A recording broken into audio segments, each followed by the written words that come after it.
Well, Justin, for most of Wisconsin, Election Day is over. There's nothing to do but sit back on the couch and wait for those results to come in. But for the poll workers here at the Hodag Dome, the work really begins now, and it starts with the machines behind me.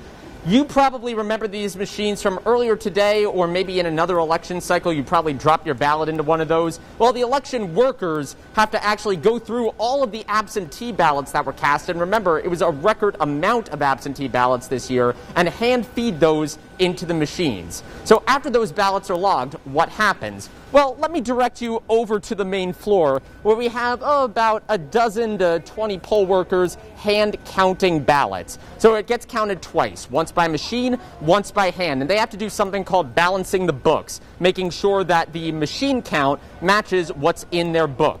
Now, this is a process that could take a couple hours. I was talking to one poll worker who said that they might be here until midnight. Not quite the 5 a.m. that you're going to see in Milwaukee County or Waukesha County or some of the bigger downstate areas, but still a considerable amount of time, particularly because City Clerk Val Foley told me that between 75 and 80% of the eligible population in Rhinelander was expected to cast a ballot in this election. So what happens after that? Well, once everything is on the tally sheets and all the ballots have been counted, they call it into the county clerk's office. The physical ballots then go to the courthouse in case they are needed for a recount. I know recount is the R word, no one wants to hear it, and it's probable that we're not headed for that, but just in case we are, they're kept on hand at the courthouse before they are finally retired to the county clerk's office. And that, mercifully, is the end of the ballot process.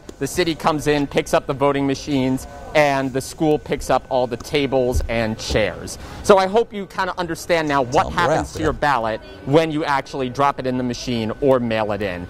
In the meantime, in the Hodag Dome, Andrew Goldstein, Newswatch 12.